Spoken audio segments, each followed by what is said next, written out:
Hello ladies and gentlemen, welcome to this video by me. I am Original Canis, and we're going to kick it off here with a nice little live com. Now hopefully this is going to be a live com that continues throughout the whole of the gameplay. Hoping that that's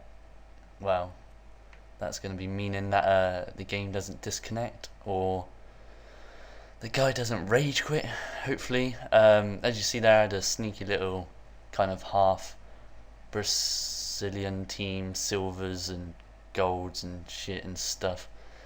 This guy's got an MLS team, big Stevie Bruce is the manager. What I want to be talking about in this live com is I got 3 subjects I want to talk about, so whether they all fit into the gameplay before it ends or whether I need to think up another 1 or 2 to extend the commentary to last the whole of the gameplay, we shall see. But what I want to be talking about is my education in real life transfers and what I think EA could do to improve FIFA for FIFA 13.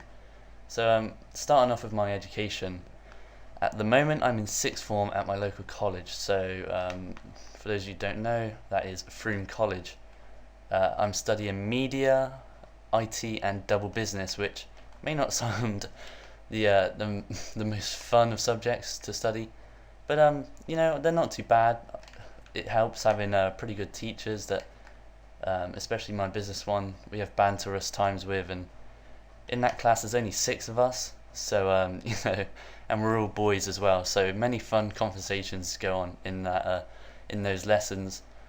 But at the moment I've just finished, I say just, on Wednesday I finished my final exam out of 3 for my first lot of A-level exams. So they were, how do I think they went?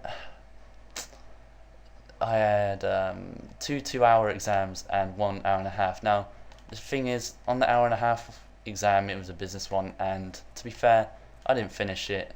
I was I think I had 1 or 2 more questions to go and I would have been finished, but I just didn't have enough time, and I think, well, I hope I've done enough to still have a enough marks to pass the paper, but you know, life's a bitch and things like that happen, so that's the only one that I've got a real doubt on. Apart from that, I'm pretty confident that I'm going to pass the rest of my exams. As well as that, really for the second half of the year, apart from in July time where we have our second lot of exams, the rest of the year is just going to be kind of assignments and all that, so it's just going to be kind of not so rushed and pressure mounted lesson time, and I'm going to have more time to be making videos instead of revising and all of that. Come on, Leo Gago, hit this with your beastly left foot. Ooh. No, straight to the keeper's hands. But I was thinking, well, I think many, well, I say many, millions of people my age and a year above and below have to now start thinking what they want to be doing in their life, whether it's going on to uni or leaving school straight away and going into work, maybe like a supermarket or something like that, or maybe for a family member business. And some people may decide not to do anything at all and to live off benefits, which is their choice, of course. But myself, I wanna go to university once if I get sufficient grades in my A levels from college. I would like to go to a university. I'm not really too sure which at the moment, which is what I have to start looking into, what courses different unis are doing, and obviously things like, do I want to be living at home while I go to uni or not? And what I want to do there, I'm also not too sure as well. You know, this is what I got to be thinking about for my job when I'm older. I kind of have a vague kind of idea what I want to be doing. Is you know, kind of working in the advertising business, creating, designing, and producing advertisements for TV ads, commercials, maybe even like things like billboard posters and stuff like that. And you know, I want to be. I know kind of the younger generation is very high tech in their know-abouts of computers and you know, all the different vast forms that our technology comes into these days. But I feel that um, I'm an above average kid on what I'm doing when it comes to computers. And although if you ask some of my friends, they probably wouldn't agree with that, with the amount of times that I've asked my editor how to work Sony Vegas or After Effects. It's quite shocking, really. But I like to think that I know what I'm doing with a computer and um, with different programs, and I'd like to continue that when I'm older. I don't want to be one of those people that don't really enjoy their job. I mean, I know that's kind of what a job is about, not enjoying it. But and you can very rarely get a job that you do enjoy. But I'd like to at least not hate going to work, and add something that I really enjoy into doing my work. So if I had a dream job, it would be working at EA Sports, whether it's in England, or I think their HQ is based in California. I'm not too sure. It might be Canada. I'm not too sure. It's something like that. and what that well, what I see is what they do over there is it's kind of interacting games along with designing. So you're designing the new technologies and features that go into the game, as well as playing football and having a bit of banter and laugh with fellow gamers that are there as well. I think that would be such a cool and relaxed environment. I would love to work there as an adult.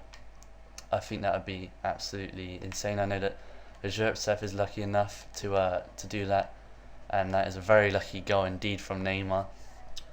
But yeah, that's what do you guys want to do when you're older? I mean, everyone's different. Some people like working outside in terms of construction and building bridges and all of that, and some people prefer to stay in an office or be a doctor or something like that. And that was very lucky again for my keeper to pull off the save and then for him to hit the crossbar. Someone up there's obviously looking out for me. But on to the next subject, which is in real life transfers. Now I know that I noticed today that there are actually quite a few transfers in the Liga do Brazil, with Lincoln moving, the 5-star skiller, moving to Coritiba, I think it is, which is the same club as Leo Gago plays for. And also, who is it? Jean, the Sao Paulo midfielder. He is moved to Fluminense, I believe it is. And as well as that, you got other things such as a player who you might not have heard of. I'm trying to think of his name. I can't remember his name anymore. But I used to love him a lot, and I can remember that he's moved to Coritiba as well. A nice Brazilian 4-star skiller. As well as that, there are lots of rumours around Tevez going to one of the Milan clubs, whether it's Inter or AC Milan. It looks most likely that he's going to go to Italy, and if he doesn't go abroad in this transfer window, I'm going to be very surprised indeed. As well as that, I know Hleb went to Barcelona. Don't really know why, but don't know why Barcelona were looking to sign someone, apart from they may still have that band around their budget that they can only spend a certain amount to make profit. Apart from that, who else is there? Donovan went to Everton. Omri, obviously a very big signing, went to Arsenal. Now, I'm not an Arsenal fan, but I do love watching Omri play for Arsenal. It is a great spectacle to watch, and that's quite a nice finish there from Marias, one of my favourite players on FIFA. I'm going to talk about Liverpool now, because they played today and I was so pissed off. I was having a bit of a shit day already, and I thought, I'm just going to relax, go watch Liverpool get at least a draw away to Bolton. And obviously that was too much to ask, and there are very many players that normally put in a good performance that didn't show up today. Players such as Jose Enrique, I don't think had a very good day, a very good game. And right, so Sassinio, oh wow, I didn't even bother changing kick taker. That's pretty poor from me there. And players like Daniel Agger, I know that he hit the crossbar. I don't think he played as well as he normally does. And go on. And then obviously you got the people that, shame to say, play bad consistently. And they for me are our new signings, such as Henderson, Um, I know that Downing didn't play or start today, but oh shit. Uh, in the past, he hasn't played too well either. It may appear that he's playing well. I mean, I thought that he did, and now I looked at his stats. He hasn't scored any goals and he hasn't got any assists. Now, for a winger with Andy Carroll in the box, that is very poor. Who brings me on to the next person who I think is absolute pile of wank for Liverpool is Andy Carroll. We bought him, I'm guessing, to be the target man up front to cross the balls into, lob the balls over to, and he's going to head them down to the partner striker, whether it be Suarez or someone else. And he's just not doing that for us at the moment. I know, unfortunately, sometimes he concedes fouls that aren't actually fouls, whether it's like the opposition defenders falling on the ground, pretending that he's jumping on them or whatever. And apart from the goals that he scored against Man City that time, where he had a pretty decent match, he hasn't very really showed up at all like he did for Newcastle, for Liverpool at the moment. And I think that's a bit of a shame, really. Oh wow, what a finish that was! How's that gone in? When he was playing for Newcastle, I was actually looking forward to him coming to Liverpool. I thought that he was going to be exactly what we needed, a nice England striker, a nice young, and with Gerrard and Adam playing the balls over the top with their pretty accurate left and right foot. I thought that he was going to be a great help to Liverpool, and he was going to definitely link up the play between the midfielders and the partner striker. But as you know, that hasn't happened, and with Suarez getting his ban, there's just no pace up front for Liverpool at the moment. I mean, Bellamy is exceeded my expectations. I didn't really like him when he joined on a free transfer to Liverpool in the summer. But you know what? He's actually turned out to be a pretty decent player. God, what kind of a touch was that from Neymar there? That's pretty poor. And I think he's our best signing, along with Jose Enrique. Fucking hell, what the fuck was that? This season. Now, who would I like us to sign in this transfer window?